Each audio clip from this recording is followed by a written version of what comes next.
যৌন হেনস্থার মামলায় ধৃত বিকাশ আসানসোল কোর্টে গরহাজির। ফের চার্জ গঠন পিছল কয়লা পাচার কাণ্ডে। নিচে লেখা, আসানসোল সিবিআই আদালতের বিচারক রাজেশ চক্রবর্তী জানান, আগামী 10 ডিসেম্বর মামলার চার্জ গঠন হবে। ওই দিন সকল অভিযুক্তকে আদালতে হাজির থাকার নির্দেশ দিয়েছেন বিচারক। কিন্তু প্রশ্ন, কেন পিছল? পেছনে রহস্য কি, কি উদ্দেশ্য? দর্শক, আমি এই ব্যাখ্যাতে আসবো। প্রিয় দর্শক, আমি শফিকুল ইসলাম এবং আপনারা দেখছেন আরামবাগ টিভি। বিকাশ মিশ্র বিনয় মিশ্রের ভাই। বিনয় মিশ্র হচ্ছেন দাদা, যিনি পলাতক। খোঁজ পাওয়া যাচ্ছে না কোথায় রয়েছেন বা কোথায় তাকে লুকিয়ে রাখা হয়েছে। পাচার কাণ্ডে যার নামটা অনেক আগে উঠে এসেছিল, যিনি যুব তৃণমূল কংগ্রেসের পদে ছিলেন, কালীঘাটের খুবই ঘনিষ্ঠ ছিলেন বলেই খবরটা হয়েছিল। যখন এইসব দুর্নীতি পাচার নিয়ে সামনে এলো, তারপর থেকে বিনয় মিশ্রকে আর কোথাও দেখতে পাওয়া যায়নি, কেউ দেখেননি। পরবর্তী সময়ে অনেক সব তথ্য এসছে যে উনি পালিয়েছেন, পাসপোর্ট চেঞ্জ করেছেন, এখন কোথায় একটা কোনো দ্বীপ রাষ্ট্রে রয়েছেন, ভানুয়াতু নাকি কোথায়। সবই শোনা কথা, গল্প কথা, মাঝে মধ্যে মিডিয়াতে খবর আসে, কিন্তু তার আর কোনো দেখা নেই, কোনো দেখা নেই। তার ভাই হচ্ছেন বিকাশ মিশ্র, ধরা হয়েছিল, বেলে আছেন, কিন্তু আদালতে সপ্তাহে সপ্তাহে হাজির দিতে হতো। কিন্তু যেটা হয়েছে, যখন এই পাচার কাণ্ডে চার্জ গঠন করার জন্য আসানসোলের ওই বিশেষ আদালত বিচারক রাজেশ চক্রবর্তী তৈরি হচ্ছেন যে এই দিনে চার্জ গঠন হবে, আজকের দিনে গঠন হওয়ার কথা, তার ঠিক আগেই বিকাশ মিশ্রকে অন্য একটি কেসে কলকাতা পুলিশ তুলে নিয়েছে। কি কেস? মারাত্মক কেস, পক্সো আইনে একটা মামলা। সেটা আবার অভিযোগটা যেখান থেকে এসছে, বিকাশ মিশ্রের বৌদি অভিযোগ করেছেন যে তার নাবালিকা কন্যার সঙ্গে দুর্ব্যবহার করেছেন এই বিকাশ মিশ্র, যৌন নির্যাতন করেছেন বিকাশ মিশ্র, ভয় দেখানো হয়েছে ইত্যাদি ইত্যাদি। বিনয় মিশ্রের মেয়ের ব্যাপারে, তা বিনয় মিশ্রের স্ত্রী বিকাশ মিশ্রের বৌদি অভিযোগ করেছেন বলে বলা হচ্ছে। সেই অভিযোগের ভিত্তিতে বিকাশ মিশ্রকে কলকাতা পুলিশ তুলে নিয়েছে, এখন কাস্টডিতে নিয়ে নিয়েছে। আজকে যখন আসানসোল কোর্টে এই পাচার কাণ্ডে চার্জ ফর্ম গঠন হওয়ার কথা, যার মাধ্যমে ট্রায়াল শুরু হয়ে যাবে, বিচার শুরু হয়ে যাবে, সেটা ঠিক আগেই ওই কেসে বিকাশ মিশ্রকে তুলে নেওয়া হয়েছে। আর যদি কাউকে আদালতে না দেখা যায়, গড় হাজির যদি কেউ থাকেন কোনো অভিযুক্ত, তখন কিন্তু চার্জ গঠন করা যায় না। আমার ক্ষেত্রেও যখন সব মামলা টামলা হয়েছিল, আমাদের ক্ষেত্রে যখন চার্জ গঠন হয়েছিল, আমাদেরকে ওই দিন থাকতে হয়েছিল। চার্জ গঠনের দিনে থাকতে হবে ওই কোর্টে। তো উনি তো গড় হাজির তো হবেনি, কারণ ওনাকে তো পুলিশ তো অ্যারেস্ট করে রেখে দিয়েছে নিজেদের কাস্টডিতে, ঠিক প্ল্যান করে। আজকে চার্জ গঠন, তার ঠিক আগে গ্রেপ্তার করে, ওই মামলাতে গ্রেপ্তার করে তুলে রেখে দিয়েছে কলকাতা পুলিশ। তো কি করে আসানসোলে আসবেন? এখন আসানসোলে যেহেতু আসতে পারেননি, আদালতে গড় হাজির। আর যেহেতু চার্জ গঠন করতে গেলে অভিযুক্তদেরকে আসতে হয়, ফলে চার্জ গঠন হয়নি। মোট 50 জনের নামে অভিযোগ আর কি, চার্জশিটে যেটা 50 জনের মতো নাম, তার মধ্যে একজন মারা গেছেন, আর একজন তো বিনয় মিশ্র ফেরার। তো বাকি 48 জনের উপরেই এই চার্জ গঠনটা হয়ে যাওয়ার কথা ছিল। তো 48 জনের মধ্যে যেটা খবর পাচ্ছি, 47 জন আদালতে হাজির ছিলেন, একমাত্র বিকাশ মিশ্র হাজির হতে পারেননি, কারণ তাকে হাজির হতে দেওয়া হয়নি।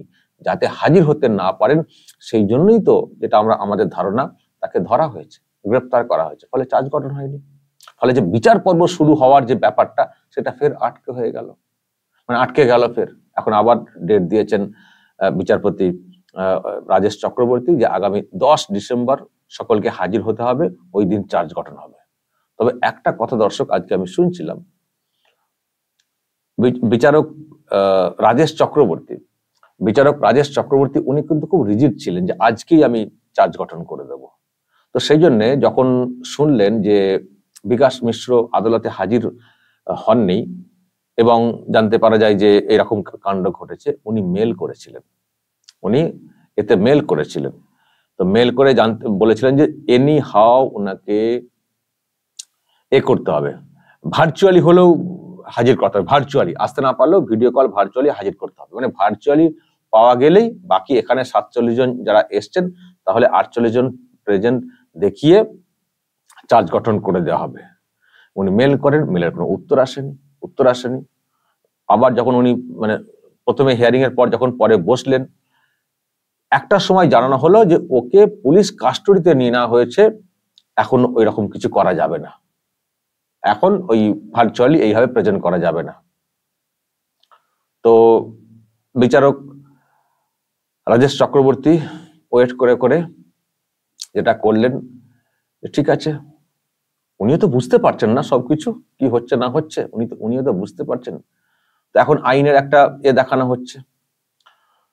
তখন উনি যেটা করেছেন যে কাস্টডিতে নেওয়া হয়েছে, আজকে কত তারিখ, আজ হচ্ছে 25, আর পুলিশ যখন কোনো কাস্টডিতে নেয় কত নেবে, ম্যাক্সিমাম 14 দিন, ম্যাক্সিমাম 14 দিন কাস্টডিতে নেবে। জেলে থাকলে জেল থেকে ভার্চুয়ালি নিয়ে নেওয়া যায়, কিন্তু পুলিশ কাস্টডি দেখানো হয়েছে, ফলে আর পুলিশ এখন তদন্তের স্বার্থে হবে না ভার্চুয়ালি, যেমন হয় আর কি। মানে এখন পুলিশের আন্ডারে চলে গেছে, জেলের আন্ডারে থাকলে জেল থেকে ভার্চুয়ালি হয়ে যায়। তো যেটা হিসেব কষেছেন বিচারক রাজেশ চক্রবর্তী যে ঠিক আছে নেওয়া হয়েছে, ভালো কথা, ওই কেস খুব আর্জেন্ট, খুব জরুরি, ভালো কথা। তো হিসেবটা উনি কষেছেন, যেটা পরিষ্কার বুঝতে পারছি 10 ডিসেম্বর নতুন করে ডেট দেওয়া হয়েছে, মানে তার মানে উনি হিসেব কষে দেখে নিয়েছেন যে 10-এর মধ্যে ম্যাক্সিমাম 14 দিন কাস্টডিতে নিতে পারে পুলিশ, ম্যাক্সিমাম, তারপরে জেল কাস্টডি হবে। সুতরাং তারপর আনার ব্যবস্থা করব বা আসতে হবে, বা একান্ত আসতে না পারলে জেল থেকে ভার্চুয়ালি কানেক্টেড করে দেওয়া যাবে। তো সেই হিসেবে সময় কিন্তু উনি বেশি নষ্ট করেননি, সময় কিন্তু উনি বেশি দেননি, ঠিক মেপে দিয়েছেন। ভালো করে দেখুন, আজকে কত, 25 তারিখ, পুলিশ কাস্টডি নিতে পারে ম্যাক্সিমাম 14 দিন। তো উনি ঠিক পরের মাসে 10 তারিখে ডেট দিয়েছেন, খুব বেশি ডেট আর সময় নষ্ট করেননি, মানে যাতে করে আর ডিলে না হয়, এই ডেট দিয়ে উনি নতুন করে একটা জানিয়ে দিয়েছেন আজকে বিচারক। কিন্তু দর্শক, আমি যেটা খবর পাচ্ছিলাম যে বিচারক খুবই চেয়েছিলেন যে আজকের মধ্যেই চার্জটা গঠন হয়ে যাক, যাতে করে ট্রায়াল পর্ব শুরু হয়ে যায়। তো উনিও পেরে উঠলেন না।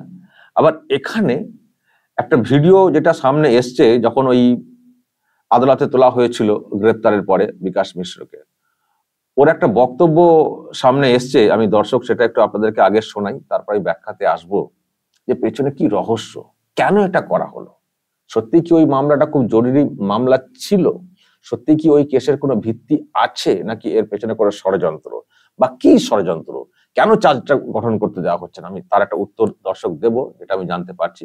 তার আগে আপনাদেরকে শোনাই যে যখন এটা হয়েছিল, মানে আদালতে তোলা হয়েছে এই আর কি, এর পরে ওই পক্সো কেসে নাবালিকাকে হেনস্থার ব্যাপারে, তারপর যখন বের হচ্ছিলেন বিকাশ মিশ্র কি বলেছেন মিডিয়ার সামনে, আগে দর্শক শুনুন।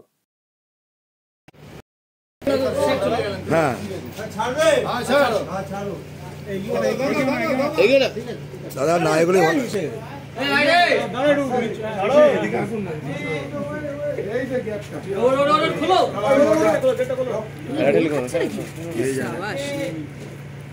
কজন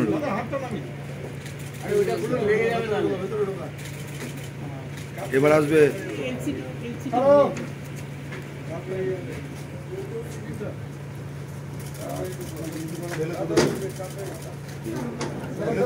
দেরি আছে, বড় চুল, এই যে এইটা কিছু বলবেন বিকাশ বাবু?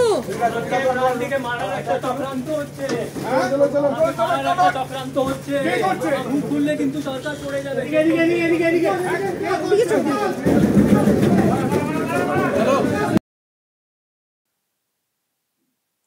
দর্শক শুনলেন যেটা বলার চেষ্টা হয়েছে, বিকাশ মিশ্র যেটা বলেছেন যে আমাকে মারার চক্রান্ত হচ্ছে আর আমি মুখ খুললে সরকার পড়ে যাবে। এখন দর্শক বিকাশ মিশ্রের এই মন্তব্যটা কি বলবেন? এটা কি সিরিয়াস উনি বলছেন নাকি এ বলার মধ্যেও আবার কোনো ড্রামা আছে? অ্যাকচুয়ালি উনি ওই কালীঘাটের কন্ট্রোলই আছেন, বা ওকে এইভাবে বলে একটা অন্যদিকে ডাইভার্ট করা হচ্ছে, যাতে বোঝানোর চেষ্টা হচ্ছে যে সত্যি বিকাশের বিরুদ্ধে একটা কোনো ব্যাপার, যাতে করে বিষয়টা সেটিং না চলে আসে। মানে এই যে উনি কোর্টে উঠেছেন এখানে, সেই জন্য চার্জ ফ্রেমটা হলো না, চার্জ গঠনটা হলো না। তো এটা তো যেটা বলা হচ্ছে যে ইচ্ছে করে ধরা হয়েছে, তো ইচ্ছে করে ধরা হওয়া এবং সেখানে বিকাশেরও যোগ আছে, সাই আছে, সেটা যাতে প্রমাণ না হয় সেই জন্য কি এইরকম কথা উনি বললেন প্রকাশ্যে এসে, যে আমাকে মেরে ফেলার চক্রান্ত হচ্ছে, আমি মুখ খুলে সরকার পড়ে যাবে, উনি মুখ খুলে সরকার পড়ে যাবে, এই যে কথাটা উনি বললেন, এটা কি বিকাশের কোনো ড্রামা নাকি সত্যি সত্যি উনি আশঙ্কা করছেন যে ওনাকে মেরে ফেলা হতে পারে? কারণ উনি অনেক সব তথ্য জানেন এবং উনি অলরেডি সেটা বলে ফেলেছেন, বা বিচার পর্ব চললে সামনে উঠে আসবে, মানে সেই জন্য উনি কথাটা বলেছেন। আর যদি সত্যি সত্যি সিরিয়াসলি বলে থাকেন, তাহলে দর্শক ওই আশঙ্কাটা কিন্তু উড়িয়ে দেওয়ার না, মেরে ফেলার। কারণ আমরা এটুকু বিশ্বাস করি, যখন ওনার দাদাকে পাওয়া যাচ্ছে না, বিনয় মিশ্রকে কার্যত লুকিয়ে দেওয়া হয়েছে, তার মানে তো আছেই, ব্যাপার তো আছে, ম্যাটার তো আছেই। তো এখন যদি বিকাশ মিশ্র তো অনেক কিছু জানতেন, যদি সত্যি বলে দেওয়া হয়, তাহলে তো অনেক দূর পর্যন্ত টান পড়বে। দেখুন, যে চার্জশিট করা হয়েছে 50 জনের নাম ছিল, এটা কিন্তু ফাইনাল না, এরপরেও নতুন নতুন লিঙ্ক ধরে তদন্ত এসে তারও বিচার হতে পারে। এখানে শেষ না যে এরপরে কারো নাম, যাদের নাম নেই তারা বেঁচে গেলেন, আরো কিন্তু নাম আসতে পারে। ফলে যদি সত্যিই মনে হয় যে বিকাশ মিশ্র চাবিকাঠি, সব কথা বলে দেবেন, বিচার পর্বেও এসে যাবে, বিচারে সাজা ঘোষণা হয়ে যাবে, ফলে সেক্ষেত্রে কিন্তু লোকটাকে মেরে দেওয়াটা এমন কোনো ব্যাপার না হলেও হতে পারে। বিনয় মিশ্রকে কোথায় গুম করে দেওয়া হয়েছে খুঁজে পাওয়া যাচ্ছে না, তো তার ভাইকে না হটিয়ে দেওয়ার, না সরিয়ে দেওয়ার কি আছে? যখন দেখবে যে আমাদের আর কোনো বাঁচার রাস্তা নেই, যারা এসব করছেন আর কি, তখন হতেই পারে ঘটনা। ফলে এটা সিরিয়াসও হতে পারে বিকাশ মিশ্রের কথাটা, আবার কালীঘাটের সঙ্গে সেটিং করে একটা কিছু বলে দেখানোর চেষ্টা, যে না সত্যি একটা ব্যাপার আছে, অমক তমক, এটাও হতে পারে। তো আপনারা বলবেন আপনাদের এসব নিয়ে কি ধারণা আছে, কিন্তু আমি যে ব্যাখ্যাটা আপনাদেরকে দেবো যে কেন এই ড্রামাটা, এটা ড্রামা বলছি এই জন্য আমার কোথাও ড্রামা মনে হয়েছে। কেন এই ড্রামাটা? যে এমন সময় তাকে গ্রেপ্তার করা হলো, এমন লোকজনদেরকে দিয়ে অভিযোগ করানো হয়েছে, এর কি ভিত্তি? দেখুন দর্শক, বিনয় বিকাশ দু ভাই, তো বিকাশের বিরুদ্ধে অভিযোগ কে করছেন? বৌদি, মেয়েকে দিয়ে। এটা কি সিরিয়াস অভিযোগ? বা এই অভিযোগটা কি থাকবে একটা সময় পরে? একটা সময় পরে অভিযোগটা থাকবে, তখন লাইট করে দেওয়া হবে? মানে অন্য কাউকে দিয়ে কোনো অভিযোগ করানোর কোনো সুযোগ নেই, সেক্ষেত্রে আবার তুলবো কি করে কেস, সেই সমস্যা যাতে বেশি না হয় সেই জন্য পরিবারে কাউকে দিয়ে করানো, পরের দিকে অন্য কিছু বলে আবার এটাকে লঘু করে দেবো, মানে সবকিছু নিজেদের কন্ট্রোলে রইলো, নিজেরাই কেস ঠুকবো, আবার নিজেরাই অন্যভাবে করে দেবো, হালকা করে দেবো, বা পুলিশ সেই মধ্যে করে বলবে না কিছু পায়নি বলে পরের দিকে চার্জশিট করে হানাতানা করে দেবে। কিন্তু এখন তো টাইমটা কিনে নেওয়া গেল, যেমনটা ওই অনুব্রত ক্ষেত্রে হয়েছিল, শিব ঠাকুরের কেসটা, যদিও আটকাতে পারেননি দিল্লি যাওয়াটা, কিন্তু চেষ্টা তো হয়েছিল। ফলে পরে যা হবে হবে, কিন্তু এখন আটকানোর জন্য এটা একটা সিরিয়াস কেস দিয়ে দিই, তাহলে অনেকদিন হাতে রাখতে পারবো আমাদের এখানে। তো এই কেসটাও কি সাজানো কেস, এবং সাজানোটা এমনই যাতে সহজে এটাকে ডাইলিউট করা যায়, নিজের পরিবারের লোককে দিয়ে করিয়েছেন, নো প্রবলেম, পরে নিজের আন্ডারস্ট্যান্ডিং করে নেবেন, মানে এরকম কোনো ব্যাপার এটা। আর আমি দর্শক যেটা আর কি বলা হচ্ছে যে এটা কি তাহলে ওটাই কারণ, মানে ওই গড় হাজির রাখিয়ে রেখে চার্জ গঠনটা আটকে দেওয়া, ওটাই কি আসল কারণ, নাকি সত্যিকারেরই এই অ্যালিগেশনটা সিরিয়াস? আর এখানেই প্রশ্ন, যদি ওটা হয় যে না আসল কারণ হচ্ছে চার্জ ফ্রেমটা আটকে দেওয়া, চার্জ গঠনটাকে আটকে দেওয়া, তাহলে প্রশ্ন হচ্ছে কেন, এর পেছনে কি রহস্য? আটকে দিয়ে কি লাভ? আজকে আটকেছেন 10 তারিখে, 10 ডিসেম্বর আবার তো চার্জ গঠন হয়ে যাবে, তখন তাহলে কি হবে? তো 14 দিনের জন্য আটকে রেখে কি লাভ হচ্ছে? যেটা আমি দেখছি কুণাল ঘোষ সহ অনেকে বলছেন যে না এটা কোনো ব্যাপার না, কে বলছেন যে চার্জ গঠন আটকে দেওয়ার জন্য করা হয়েছে, আবার তো 2 দিন পর হয়ে যাবে। সত্যি কি এতটা সহজ ভাবে মানে বলা যায়? আর সত্যি কি 10 তারিখে চার্জ গঠনটা হবে, নাকি 10 তারিখে নতুন কোনো কৌশল আবার অবলম্বন করা হবে, আবার নতুন কোনো কেসে ট্যাগ করে দিয়ে বিনয় মিশ্রকে তুলে নেওয়া হবে? ছাঁচড়ামি তো শেষ নেই। আমরা শিব ঠাকুরকে যা দেখেছি অনুব্রত মণ্ডলের ক্ষেত্রে, টোটালটাই চোখের সামনে পরিষ্কার হয়ে যাচ্ছিল যে এটা একটা ড্রামা চলছে, কিন্তু আটকাতে কিন্তু চেষ্টা তো হয়েছিল, তার জন্য খানিকটা সময় তো নষ্ট করা তো হয়েছিল, কিন্তু আমরা সবাই তো বুঝতে পারছিলাম চেষ্টা তো হয়েছিল। ফলে এদের যে নির্লজ্জপনা এবং কেস সাজানো যে মেন্টালিটি, সেখানে আবার 10 তারিখের মধ্যে নতুন কোনো প্লট সাজানো হবে না তো, যে ওই 10 তারিখের ডেটটাকেও ফেল করে দেওয়া, সেটাও দেখতে হবে। 10 ডিসেম্বরটা আগে আসুক, সেখানে আবার অন্য কেউ গড় হাজির হন কিনা। এবার তো হয়েছেন বিকাশ মিশ্র, আবার অন্য কেউ গড় হাজির, যার জন্য হয়তো চার্জ ফ্রেম আটকে গেল, বলা তো যায় না। 48 জন তো লোক, যদিও এরা অন্যতম অভিযুক্ত বলে আরো বেশি গুরুত্ব দেওয়া হয়েছে বিচারকের তরফ থেকে, তবুও যখন চার্জ ফ্রেম হয় তখন সকলকে থাকতে হয়। তো যদি তাহলে কি আবার কোনো একটা প্ল্যান করে আবার কেউ কারো একটা অ্যাবসেন্স করিয়ে দিয়ে 10 তারিখে পিছিয়ে দেওয়া হবে না তো? কিন্তু প্রশ্ন সেটাই বা কেন হবে? তাতে লাভটা কি?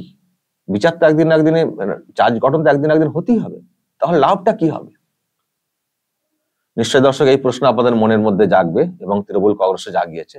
লাভটা আছে কি লাভ? লাভটা এটাই দর্শক, যেটা খবর পেলাম, যে বিচারক এটা দেখছেন রাজেশ চক্রবর্তী, তিনি অত্যন্ত একজন কড়া বিচারক। এবং আপনারা দেখেছেন এই অনুব্রতকে ওই দিল্লি পাঠানো থেকে শুরু করে নানান ক্ষেত্রে বিচারক কিন্তু খুবই কড়া এবং সেই জন্য তাকে হুমকির মুখে পড়তে হয়েছিল, বিচারককে হুমকির মুখে পড়তে হয়েছিল, নিশ্চয় আপনারা জানেন। এই বিচারক অত্যন্ত কড়া, এটাই হচ্ছে দুশ্চিন্তার কারণ এই সব ম্যানেজমেন্ট মহলের। তারা চাইছেন যে এই বিচারকের আমলে চার্জ গঠন হতে দেব না, আর এই বিচারকের আমলে চার্জ গঠনটা যদি ঠেলে তারিখ পে তারিখ করে খানিকটা পিছিয়ে দেওয়া যায়, খানিকটা এলোমেলো করে পিছিয়ে দেওয়া যায়, তাহলে যিনি আসবেন ওই পজিশনে তাকে আরো সহজে, কারণ এরপর যিনি আসবেন সে তো ভেবেচিন্তে পাঠানো হবে, তো তাকেও করে আমরা তারিখ পে তারিখ করে এই মামলাটাকে বিচারেই ফেলতে দেবো না, অনেক দিন পিছিয়ে দেবো। এটা হচ্ছে দর্শক ছক। প্রথমত এটা মানে এখনই এটা চার্জ গঠন হয়ে যাক, এটা চাওয়া হচ্ছে না। আর চার্জ গঠন হলেও এই বিচারকের কাছে চার্জ গঠন হয়ে যাবে, ইনি ট্রায়াল পর্ব বা এখানে এই সময় চলবে, সেটা চলবে না, সেটা করতে দেব না। আর নতুন এখান থেকে কাটিয়ে এনার কিন্তু ট্রান্সফারের বা এনার এই কাজের মেয়াদটা কিন্তু শেষের পথে দর্শক, যেটা আমি বলতে প্রথমেই ভুলে গেলাম। এই জন্যে যে এই টাইম পাস করা হচ্ছে, টাইম কেনা হচ্ছে, কারণ এই রাজেশ চক্রবর্তী আর বেশি দিন কিন্তু এই পদে থাকবেন না। ফলে এটা হচ্ছে টাইম পাস, টাইম কেনা। এর মধ্যে অনেক কিছু হবে, এই জায়গা থেকে উনি সরে যাবেন। তো তারপরে যদি এবার মামলাটা অন্য জনের হাতে চলে আসে, তাহলে সেটাকে এখন যে টাফ সিচুয়েশন, কারণ এরা তো সব ম্যানেজ করতে পারে, কিন্তু কোন কারণে এই বিচারপতিকে এই বিচারককে ম্যানেজ করা যাচ্ছে না, রাজেশ চক্রবর্তীকে কিছুতেই ম্যানেজ করা যাচ্ছে না। সেই জন্য যেটা সূত্রের খবর, অনেকে যেটা মনে করছেন, এটা হচ্ছে টাইম পাস করার টাইম কেনা, যাতে করে ইনার হাত থেকে মামলাটা চলে যায়। নতুন কে এলে তাকেও ম্যানেজ করে তারিখ পে তারিখ করে দেবো, এটাকে চার্জ গঠনই করতে দেবো না, চলতে থাকবে, বিচারি পর্বই আসবে না যতটা টানা যায়। আর যদি তারপরেও আসে চার্জ গঠন, অন্তত রাজেশ চক্রবর্তীর আমলে তো হবে না। সুতরাং আমরা হয়তো অন্য দিক দিয়ে অন্য সব একটা রাস্তা খোঁজার পাবো, কিন্তু রাজেশ চক্রবর্তী থাকলে হবে না। মেন ভয় হচ্ছে রাজেশ চক্রবর্তী বিচারককে, এটাই দর্শক যেটা আমি জানতে পারছি। মেন হচ্ছে এটাই, এনার কাছ থেকে মামলাটা সরাতে হবে, তার জন্য যতটা চেষ্টা আর কি। বুঝতে পারছেন কেন বলছিলাম যে ওই দফা সেই দফা বলে লাভ নেই, চলুন সবাই নবান্নে যাই, ওই চেয়ারটাকে মুক্ত করি। উই ওয়ান জাস্টিস বলে রাস্তাতে রাত জেগে, ভোর জেগে, দিন জেগে কিছু লাভ নেই, রাস্তা দখল করে কিছু লাভ নেই। কেন বলছিলাম বুঝতে পারছেন? কারণ এরা সব জায়গাতে প্রভাব খাটাতে পারেন, কেউ কেউ বলছিলেন না বিচার তো আদালত করবে, আদালত দেখছেন তো কি হচ্ছে, এটা তো জলের মতো পরিষ্কার, এটা কোনো লুকোছাপা, এটা পরিষ্কার না। একটা সাধারণ বিবেক যাদের আছেন তাই বুঝতে পারবে যে কি হচ্ছে এটা, যাতে করে এটা বিচারে না পড়ে সেজন্য এটাকে আটকানো হলো গড় হাজির করিয়ে, হঠাৎ করে ধরে নিয়ে। এটা পরিষ্কার না? এটার মানে কি? প্রভাব খাটানো হচ্ছে, পুরোটাই প্রভাব খাটানো হচ্ছে এটা, যাতে করে এটা চার্জে না হয়ে বিচারে না পড়ে যায়, অন্যদেরকে বাঁচাতে হবে। সেই জন্য তারা পরিষ্কার জানেন যে এর পেছনে অনেক আছে, তো তথ্য তো আছে, ডকুমেন্ট তো আছে, এ তো সাজা হবে এইসব কেসে, এবং আরো অনেকের নাম জড়াবে। সুতরাং যতটা এটাকে টানা যায়, টানো টানো টানো, মানে হচ্ছে বিচারকে প্রভাবিত করা। আর যতদিন উনি ওই চেয়ারটা দখল করে বসে থাকবেন, কেউ কোনো বিচার পাবেন না, কেউ কোনো বিচার পাবেন না। দেখছেন আরো কত সব কাণ্ড ঘটেছে। সরকারি যারা অফিসাররা ওই নিয়োগ দুর্নীতি কাণ্ডে গ্রেপ্তার হয়ে রয়েছেন, তাদের বিচারের জন্য কত চেষ্টা হয়েছে, আদালতে মামলা হয়েছে, কিছুতেই অনুমতি দিচ্ছে না রাজ্য সরকার। কেন দেবে না অনুমতি? কেন বাঁচানোর চেষ্টা হচ্ছে? এদিকে বলছেন যে আইনের মতো করে চলবে, তাহলে বিচার পর্বে ফেলার জন্য যে অনুমতি লাগে ওইসব ক্ষেত্রে কেন সেটা ছাড়পত্র কেন দেবে না, অনুমতি কেন দেবে না? এটার মানে কি? এটার মানে প্রভাব খাটানো, এটার মানে তদন্তকে ডিলে করা, প্রভাব খাটিয়ে এটাকে তদন্তের পর্যায়ে মানে বিচার পর্যায়ে না নিয়ে যাওয়া। এটার মানে কি? এটার মানে ওটাই, যতদিন ওই চেয়ারটা দখল করে বসে থাকবেন কেউ কোনো বিচার পাবেন না, দুর্নীতির কোনো বিচার হবে না। আদালতকে তো আইনের মতো করে চলতে হয়, আইনের অনেক সব ফাঁক ফোকর থাকে, সেগুলোকে ইউজ করা হয়, ইউজ করে করে হয়তো মামলা শেষ হয়ে যাচ্ছে না, কিন্তু এগিয়েও আসছে না, চলছে, চলবে চলবে চলবে, তারিখ পে তারিখ হয়ে যাচ্ছে, এই করে করে একটা সময় চলে যাবে, তার মধ্যে আবার অনেক কিছু ঘটতে পারে, ইদিক ওদিক হয়ে সব ফিরিস। তো এই হচ্ছে ব্যাপার দর্শক, যতদিন না ওই চেয়ারটা খালি হচ্ছে হবে না বিচার। যতই বলুন we want justice, we want justice, রাস্তায় ঘুরে চিৎকার করুন, হবে না। সেই জন্যই তো বলেছিলাম যে সব ছেড়ে দিয়ে ওই চলুন না নবান্নে যাই, ওই চেয়ারটাকে মুক্ত করি, দেখবেন সব বিচার ফটাফট ফটাফট ফটাফট হয়ে যেত। দেখতেন এটা আজকের ডেটে চার্জ গঠন হয়ে যেত। এই যে পুলিশকে ব্যবহার করা হয়েছে, ব্যবহার করে এই যে করা হয়েছে, এইসব হতো না, এটা হতো না, আজকের ডেটে চার্জ গঠন হয়ে যেত, বিচার পর্বে শুরু হয়ে যেত, তখন আরো লোকের নাম আসতো, আজকের ডেটে কাজ হতো। সুতরাং একটাই, ওই এখানে সেখানে রাস্তাতে চেয়ে কিছু লাভ নেই, ওই চেয়ারটাকে খালি করতে হবে, নাহলে কিছু হবে না। আমি মানে আমি অনেকবার বলেছি যে পাওয়ার কাট করতে হবে, পাওয়ার কাট, তো তার জন্য ওটা করতে হবে, কিন্তু গণতান্ত্রিক সিস্টেমে তো হচ্ছে না। ভোট পর্বে তো দেখছেন তো কি হচ্ছে, হচ্ছে না তো। সেই জন্য ভোটের বাইরেও সুযোগ আসে, সুযোগ এসছিল 27 আগস্ট, সুযোগ এসছিল, কিন্তু সেই সুযোগ তো আমরা অনেকে কাজে লাগাইনি, কারো কথা শুনে তো আমরা বের হইনি না। সবাই যদি বের হতেন, প্রত্যেক বাড়ি থেকে একজন করে, দেখতেন কি হাল হতো, দেখতেন এইসব চলতো না। এখন তো তারা একেবারে বেপরোয়া, যা খুশি করতে চান, যা খুশি করছেন, দেখছেন না। সুতরাং এই হচ্ছে ব্যাপার, এরকম এখন চলবে বিষয়টা। কিন্তু দর্শক, তা বলে কি আমরা আশাহত হয়ে বসে থাকবো না, আমরা সুযোগ খুঁজবো, এসব তো চলতে পারে না। সুযোগ খুঁজবো, সুযোগ আসবে। অপশাসন করে অনিয়মে চলে একটা সময় পর্যন্ত চলা যায়, কিন্তু আজীবন চলা যায় না। সুযোগ আসবে, সুযোগের সদ্ব্যবহার করতে হবে, চোখ কান খোলা রাখতে হবে। আর কি পথে সুযোগ বের করা যায়, নিজেদের মতো করে, যে যার মতো করে চেষ্টা চালাতে হবে, এটুকু বলতে পারি। মন শক্ত রাখবেন। আমরা একেবারে মানে সবকিছুতে হারিয়ে বসে কাঁদতে চাই না। জিততে হবে, বাংলাকে মুক্ত করতে হবে। দর্শক বলবেন উপায় কি, আপনাদের কি সাজেশন? অনেক তো আছে, পলিটিক্যাল পার্টিকেও সাজেশন দেওয়ার ব্যাপার সবার আছে, দেবেন, যা বলার আপনারা বলবেন। আর এটা বলুন আমি যে কথাটা বলছি সেটার সঙ্গে আপনারা সহমত কিনা। আর যদি আপনাদের কাছে কোনো পাল্টা খবর থাকে বা পাল্টা যুক্তি থাকে, অবশ্যই বলবেন, যা বলার বলবেন। কমেন্ট বক্সে নজর রাখবেন আরামবাগ টিভিতে।